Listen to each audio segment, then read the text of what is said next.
හරි. මේ වීඩියෝ එක දාන්නේ දැන් මේ ගොඩක් අයට තියෙන ප්‍රශ්නයක් තමයි මේ පාඩම් කරන සබ්ජෙක්ට් කොහොමද ගොඩ දාන්නේ කියන එක. දැන් අපිට මැත්ස් වල නම් කොහොම හරි ප්‍රැක්ටිස් එකෙන් ගොඩ දාන්න පුළුවන්. ගණන් හදලා ප්‍රැක්ටිස් එකෙන් ගොඩ දාන්න පුළුවන්. ඒතර සයන්ස් වලත් සමහර කොටස් ප්‍රැක්ටිස් එකෙන් ගොඩ දාන්න පුළුවන්. ඒතර ලොජිකල් සබ්ජෙක්ට්ස් ඔක්කොම එහෙම ප්‍රැක්ටිස් එකෙන් ගොඩ දාන්න පුළුවන්. නමුත් ඊට අමතරව ඔයාලට අනිත් විෂයන් ඔක්කොම වගේ තියෙන්නේ පාඩම් කරන සබ්ජෙක්ට් තමයි තියෙන්නේ. ඒතර ඔයාගේ සබ්ජෙක්ට් නමෙන් 7මාරක් වගේ නේ පාඩම් කරන සබ්ජෙක්ට් තියෙන්නේ. එතකොට දැන් ලොජිකල් සබ්ජෙක්ට්ස් අර විදිහට ගොඩ දාන ගමන් ඔයාට අනිත් විෂයන් ටික පාඩම් කරන්න වෙනවා අනිවාර්යයෙන්. ඒතර දැන් ඕකේ තියෙන විෂය කරුණු ගොඩක් වැඩි. ඒක තමයි ඔයාට තියෙන ප්‍රශ්නේ. ඒක ගොඩක් හැලී තියෙනවා පාඩම් කරන්න නේ. කවි තියෙනවා. ඒතර ඉතිහාසය, ඒතර බුදු ධර්මයේ, ක්‍රිස්තියානි ධර්මයේ වගේ විෂයන් වල ගොඩක් ඡේද තියෙනවා පාඩම් කරන්න නේ. ඒතර සිංහල වල තියෙනවා මොනවාද විචාර ඒ වගේ ගොඩක් දේවල් තියෙනවානේ. ඒතර ඔය ඕනම දෙයක් පාඩම් කරන්න ඇත්තටම මේ ලෝකේ හොයාගෙන තියෙනවා පොඩි ක්‍රමවේද කීපයක්.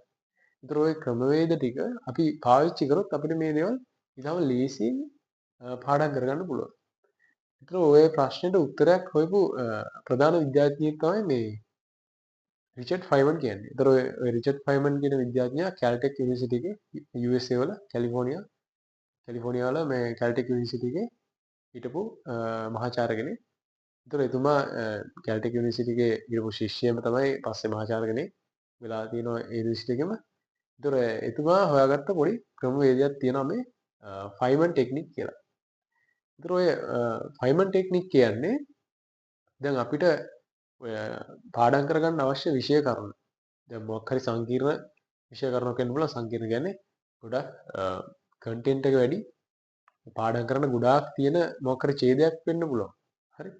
සමහරට මොකක් හරි පාඩමක් වෙන්න පුළුවන්. දිග පාඩමක් වෙන්න පුළුවන්. පාඩම් කරන්න තියෙන දිග පාඩම. අපි සයන්ස් වල බයොලොජි පාර්ට් එකක් ගමුකෝ. ඒතකොට ඒකේ දිග කෑල්ලක් තියෙනවා. පාඩම් කරගන්න අවශ්‍ය කොටස.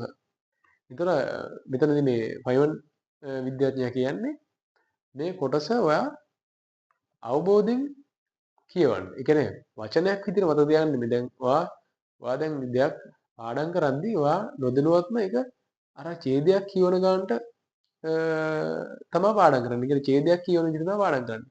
දැන් මෙතනදී කියන්නේ ඒක එහෙම ඡේදයක් කියවන විදිහට නෙමෙයි. ඡේද කියවලා ඔයා අවබෝධ කරගන්න විදිහට පාඩම් කරන්න කියලා. ඒ කියන්නේ මේ සිද්ධිය ඔයා අවබෝධ කරගන්න.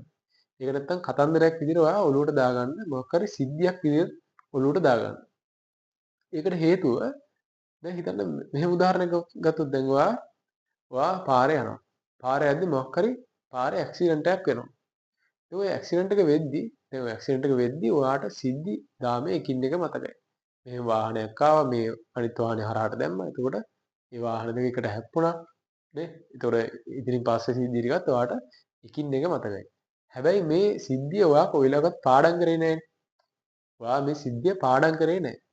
නමුත් ඔයා මේ සිද්ධිය ඔයාගේ අත්දැකීමක් තමයි මේ සිද්ධිය. මේ සිද්ධිය ඔයාගේ අත්දැකීමක් විදිහට තමයි ඔයාගේ මතකයට එකතු වුනේ. ඒ නිසා තමයි ඔයාට ඒක මතක හිටියේ මේ සිද්ධිය. එතකොට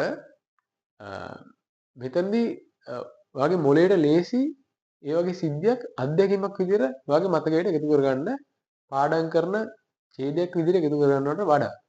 මොකද ඒක ශ්‍රව්‍ය සහ දෘශ්‍ය කියන මාධ්‍ය දෙකෙන්ම ඔයාගේ මොළයට ගියපු ඔයාගේ අත්දැකීමක් තමයි මේ සිද්ධිය. ඒ නිසා ඔයාට මේ සිද්ධිය එකින් එක අකුරක් නැර ඔයාට හොඳට මතකයි.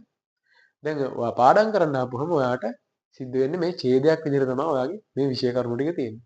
ඒතර ඔයා කරන්නේ ඡේදේ කියවන එක. කියවන එකත් හිතින් තමයි ඔයා කියවන්නේ. ඒතර ඔයා ඡේදේ හිතින් කියවද්දි ඔයාගේ මනසේ ඇතුලේ පොඩ්ඩක් ඒ ඡේදේ නිකන් කියවෙනවා.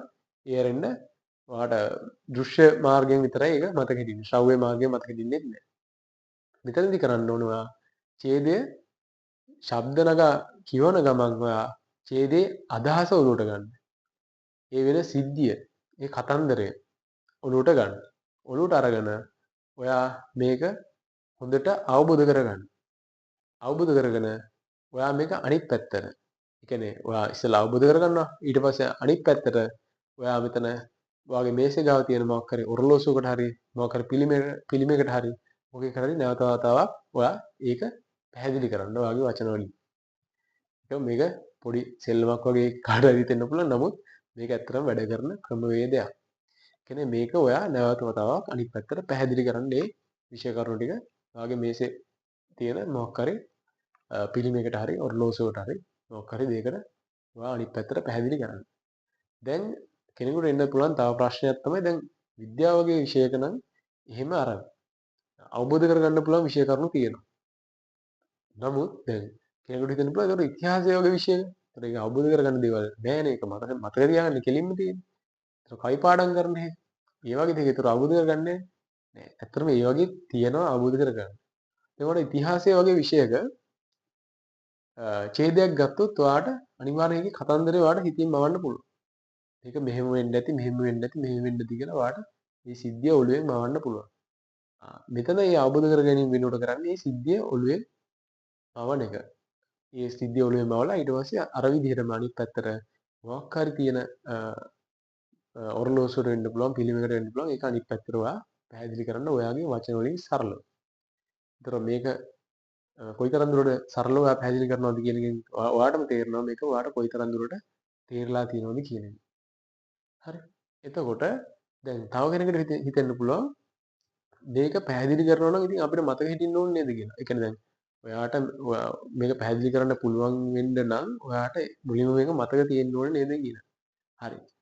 එතනදී අපි කරන්න ඕනේ මේක අර දිග ඡේදයක් මුලින්ම තෝරගන්න එපා. පොඩි ඡේද කොටස් වලට කඩලා පොඩි පොඩි ඡේද වලට මේ ෆයිමන් ටෙක්නික් එක දාලා අතහදා බලන්න.